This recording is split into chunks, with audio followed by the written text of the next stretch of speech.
I've been in law enforcement for 10 years, and I'm speaking to my peers, other fellow officers, people in any kind of law enforcement position.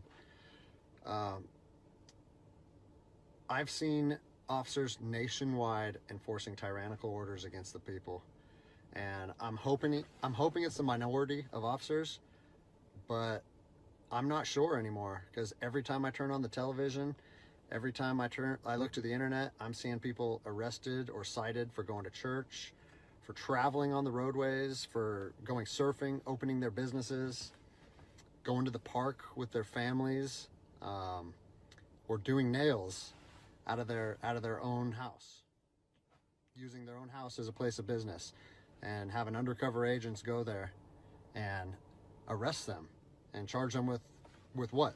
With a crime? I don't know what crime people are committing by doing nails in their own house, but we're seeing this more and more and more, and we need to start looking at ourselves as officers and thinking, is what I'm doing right?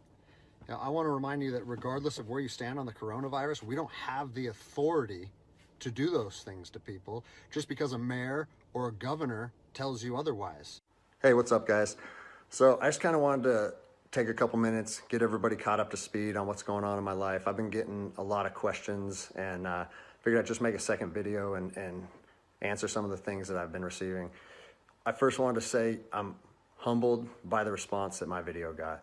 It's been viewed millions and millions of times. People all over the country have been calling me, texting me, sending me emails, comments, and the overwhelming majority of it has been positive.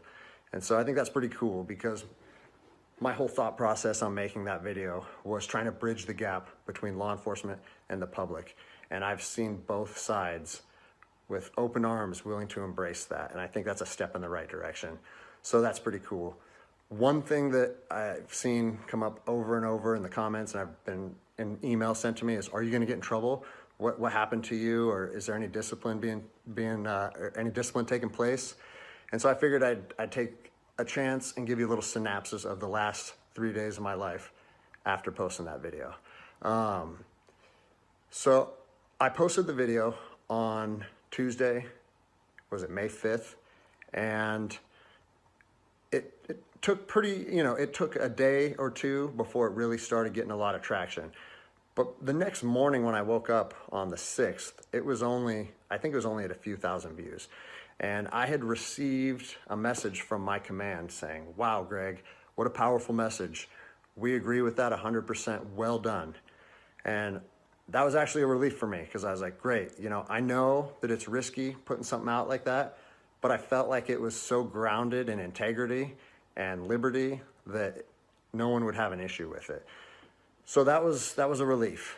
And then fast forward 3 hours later, I get another phone call from my command, and it said, hey Greg, the video's up to 400,000 views. It's time to pull the plug on this thing. And I immediately, it kind of caught me off guard, because I said, why would we want to pull the plug on something that was already acknowledged as a good and powerful message from one law enforcement officer to others?